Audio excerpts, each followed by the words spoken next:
Malam itu, di kamar kecil di rumah sederhana di pinggiran Jakarta, Aisyah merasakan bibir Lina menyentuh bibirnya untuk pertama kalinya, sebuah ciuman yang penuh gairah dan ketakutan yang terpendam. Tapi sebelum mereka bisa menarik napas, pintu terbuka dengan keras, dan Ibu Aisyah berdiri di ambang pintu, matanya melebar karena syok dan kemarahan yang membara. "Apa yang kamu lakukan?" teriaknya, suaranya bergema seperti petir, membuat Aisyah terlonjak mundur, hati terbelah antara cinta yang baru mekar dan rasa malu yang menghancurkan. Aisyah, gadis berusia 24 tahun yang bekerja sebagai guru sekolah dasar, selalu tahu bahwa perasaannya terhadap wanita berbeda dari yang lain.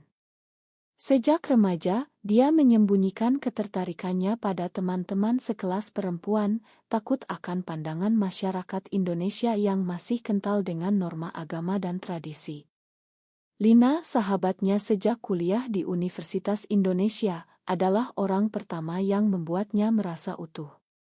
Mereka bertemu di kelas sastra, di mana Lina dengan rambut hitam panjang dan senyum yang hangat selalu membuat Aisyah gelisah. Perlahan, persahabatan itu berubah menjadi sesuatu yang lebih dalam, tapi mereka berdua tahu risikonya. Di negara di mana pernikahan sesama jenis dilarang dan komunitas sering dikucilkan, cinta mereka seperti api yang disembunyikan di balik daun kering. Ibu Aisyah, seorang janda yang bekerja sebagai penjahit, adalah wanita yang tegar tapi konservatif. Dia membesarkan Aisyah sendirian setelah ayahnya meninggal karena kecelakaan kerja 10 tahun lalu. Bagi ibunya, Aisyah adalah harapan satu-satunya, gadis yang harus menikah dengan pria baik-baik dan melanjutkan garis keluarga.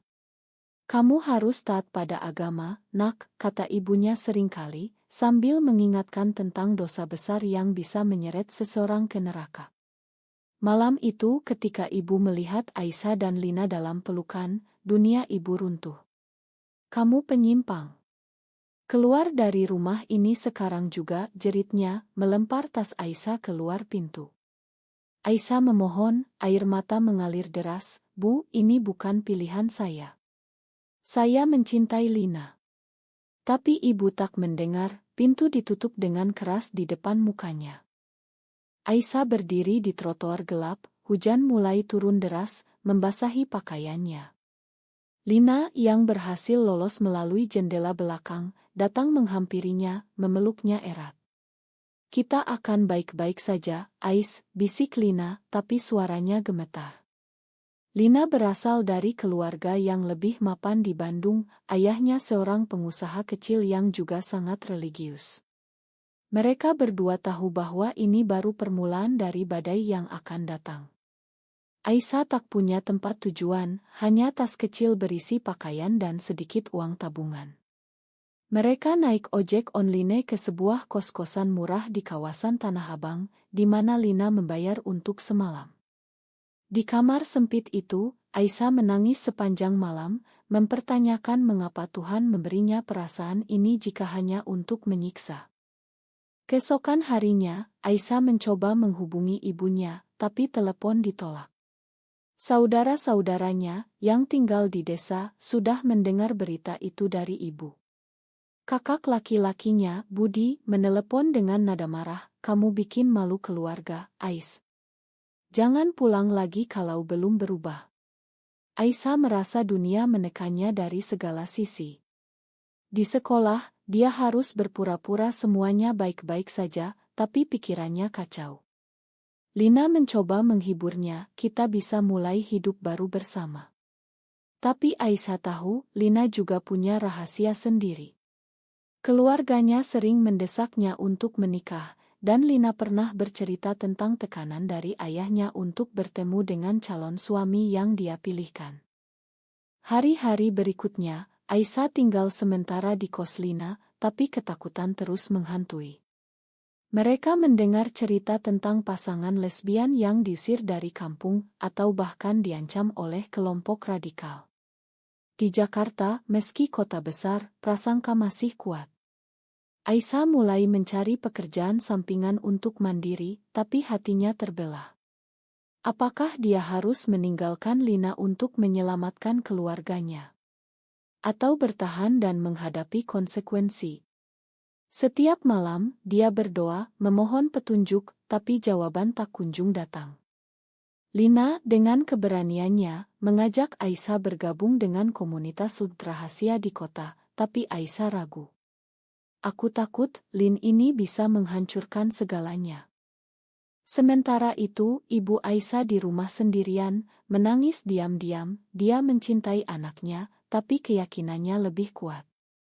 Dia pergi ke masjid, berkonsultasi dengan ustaz, yang mengatakan bahwa ini adalah ujian dari Tuhan. Anda harus tegas, Bu. Biarkan dia sadar sendiri. Ibu merasa bersalah, tapi juga marah. Bagaimana bisa anaknya memilih jalan yang salah? Di pikirannya, gambar Aisyah kecil yang lucu berganti dengan adegan malam itu, membuatnya sakit hati.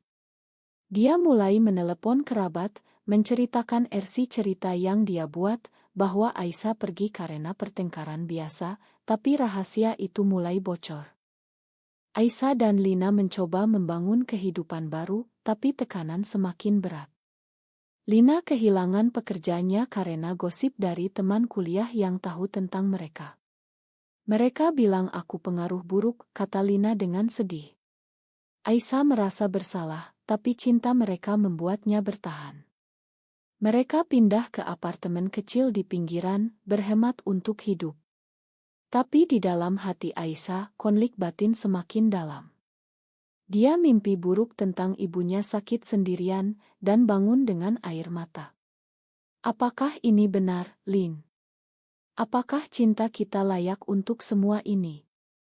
Beberapa minggu berlalu, Aisyah dan Lina hidup dalam ketegangan yang konstan. Di apartemen kecil mereka di kawasan Cengkareng, suara lalu lintas Jakarta yang ramai seolah menjadi latar belakang untuk perdebatan mereka yang semakin sering.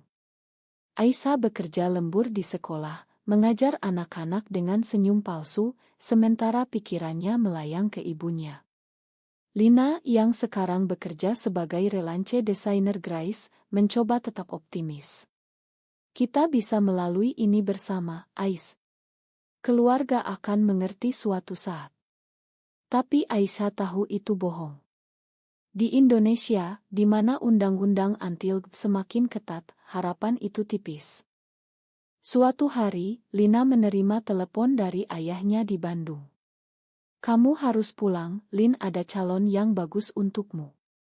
Suara ayahnya tegas, tak bisa ditawar.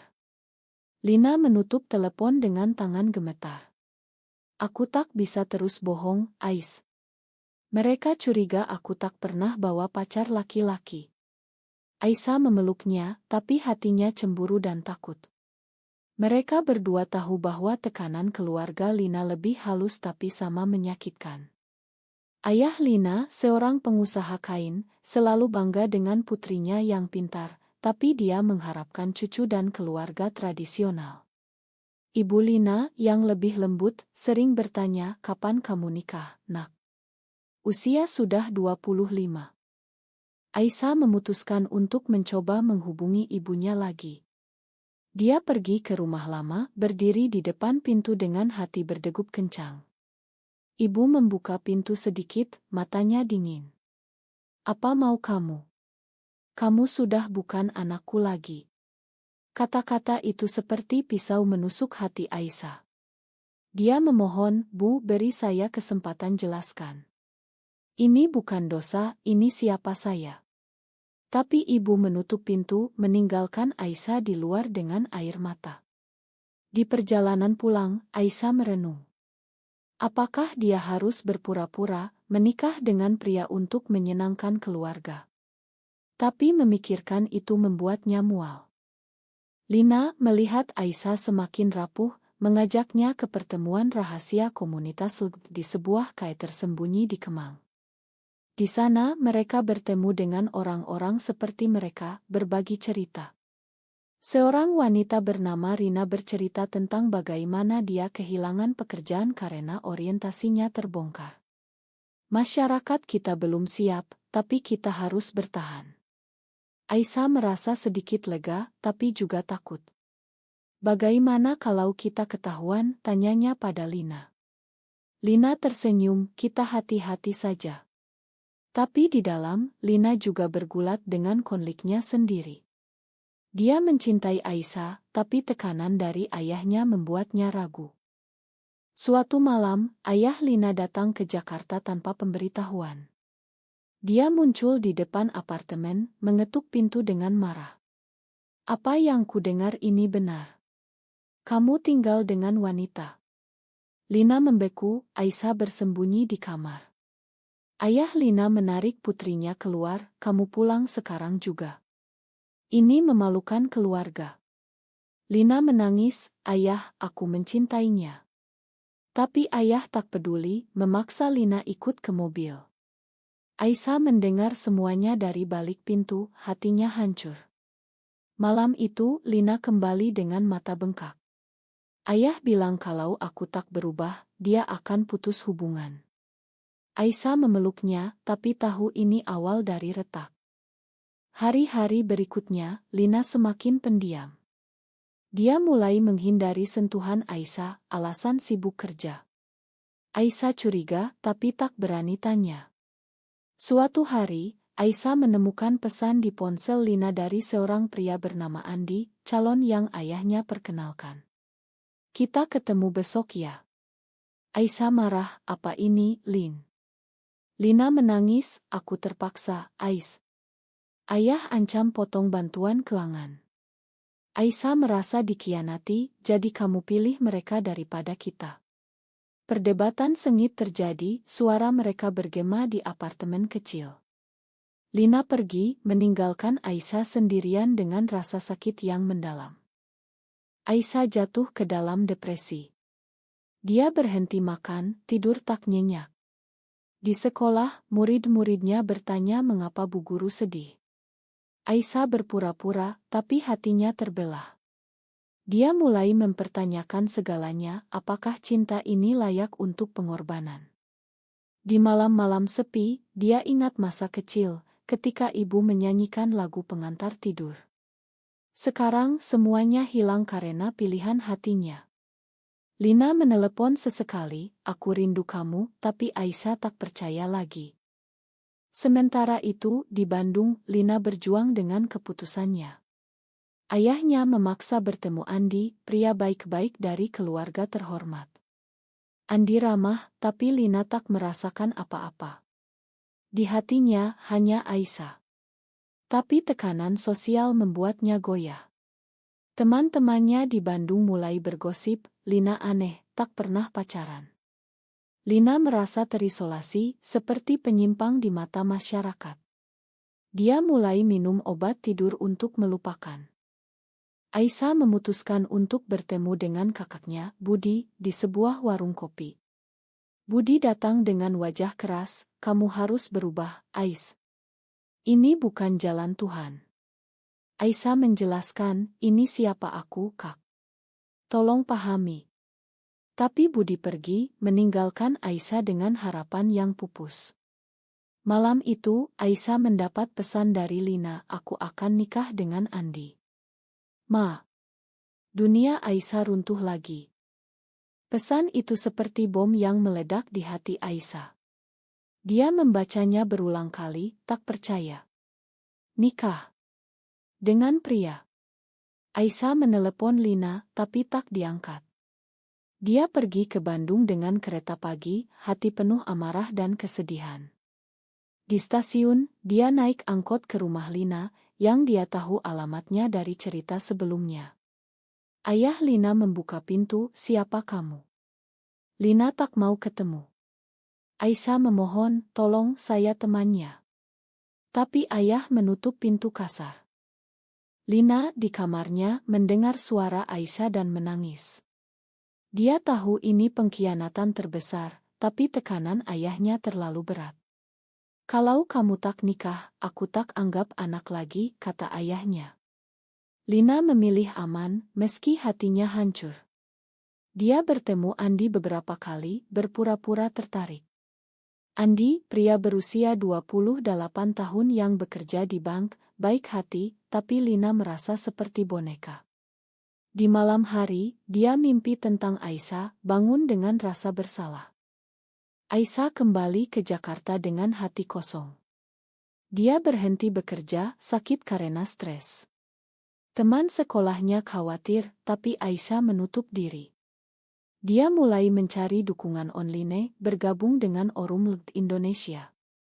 Di sana, dia baca cerita serupa tentang pengkhianatan karena tekanan sosial. Satu posting membuatnya berpikir, kadang kita harus lepaskan untuk selamatkan diri. Tapi Aisyah tak bisa lepaskan Lina begitu saja.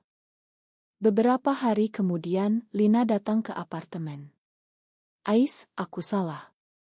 Mereka berpelukan, menangis bersama. Lina cerita tentang tekanan, ayah ancam bunuh diri kalau aku tak taat.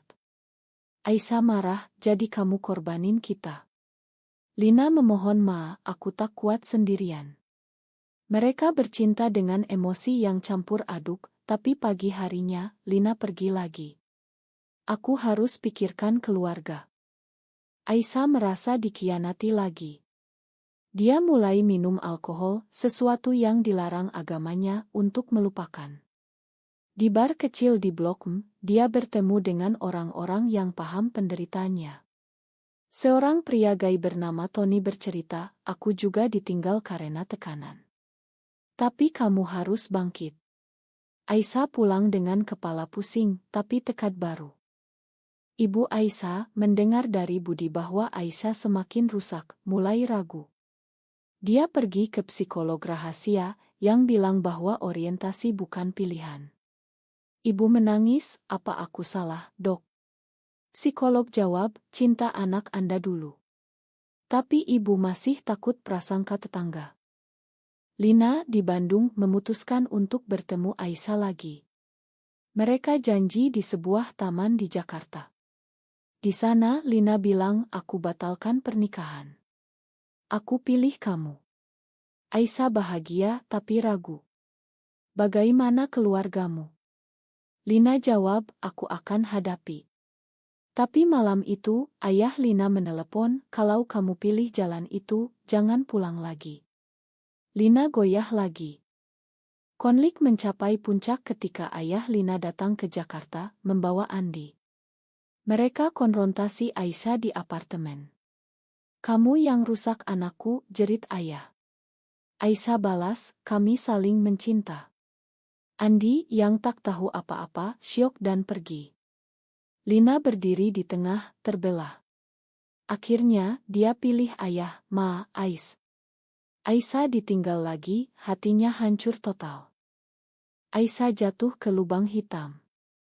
Dia kehilangan segalanya, keluarga, cinta, pekerjaan. Dia pindah ke kos murah di pinggiran Bogor, hidup seadanya dari tabungan. Setiap hari, dia berjuang dengan depresi, mempertanyakan moralitasnya. Apakah aku salah? Tanyanya pada cermin. Di Bogor, dia bertemu dengan komunitas yang lebih besar, di sebuah ngoyang mendukung hak-hak mereka. Di sana, dia belajar bahwa banyak yang seperti dia, bertarung melawan sistem. Lina di Bandung menikah dengan Andi di bawah tekanan. Pernikahan itu seperti mimpi buruk, Lina merasa terjebak. Andi baik, tapi tak ada gairah. Malam pertama, Lina menangis diam-diam, ayahnya bahagia, sekarang kamu normal. Tapi Lina tahu ini dusta. Dia mulai hubungi Aisyah secara rahasia, aku menyesal. Aisyah, dengan dukungan dari Ngo, mulai bangkit. Dia jadi relawan, membantu orang lain yang diusir keluarga. Satu kasus mirip dengannya, seorang gadis lesbian yang dicampakkan. Aisyah cerita pengalamannya, jangan menyerah. Tapi di dalam, luka masih terbuka. Ketika Lina hubungi, Aisyah ragu. Kamu sudah nikah, Lin ini mau apa? Mereka bertemu diam-diam di sebuah hotel di Jakarta. Lina cerita, pernikahan ini palsu. Aku masih mencintaimu. Mereka jatuh ke pelukan lagi, tapi ini penuh risiko. Andi mulai curiga keluarga Lina awasi. Aisyah tahu ini salah secara moral, tapi cinta buta. Ini pengkhianatan ganda, pikir Aisyah. Konfrontasi akhir terjadi ketika Andi temukan pesan Lina. Dia marah, kamu bohongi aku. Lina memohon, tapi Andi cerai. Ayah Lina syok, kamu hancurkan segalanya. Lina diusir, datang ke Aisyah. Sekarang aku bebas. Tapi Aisyah marah, kamu korbanin aku dulu, sekarang mau kembali. Perdebatan hebat, Aisyah usir Lina. Lina hidup sendirian, merasakan apa yang Aisyah rasakan. Dia sadar kesalahannya, tapi terlambat. Aisyah, dengan bantuan teman baru, mulai terapi. Dia hubungi ibunya lagi, Bu, aku butuh mamu. Ibu, yang sudah lelah, buka pintu. Masuklah, nak. Mereka bicara panjang, ibu pahami sedikit. Aku tak setuju, tapi aku cintamu. Aisyah dan ibu mulai rekonsiliasi lambat. Ibu tak sepenuhnya terima, tapi tak usir lagi. Aisyah kembali kerja, hidup mandiri. Lina setelah diusir, bergabung dengan komunitas, tapi hubungan dengan Aisyah rusak. Mereka bertemu sesekali, tapi ada dinding. Aisyah belajar bahwa cinta tak selalu bahagia, ada harga. Lina menemukan kedamaian sendiri, bekerja di Ngo membantu orang lain. Dia menyesal pengkhianatannya, tapi itu membuatnya kuat. Di akhir, Aisyah dan Lina bertemu terakhir di taman. Makan aku, kata Lina. Aisyah jawab, sudah. Tapi mereka pisah jalan, sadar bahwa masyarakat belum siap. Cerita ini penuh pengorbanan, di mana setiap pilihan punya harga. Apakah memilih cinta sendiri benar, atau mengikuti norma keluarga lebih etis?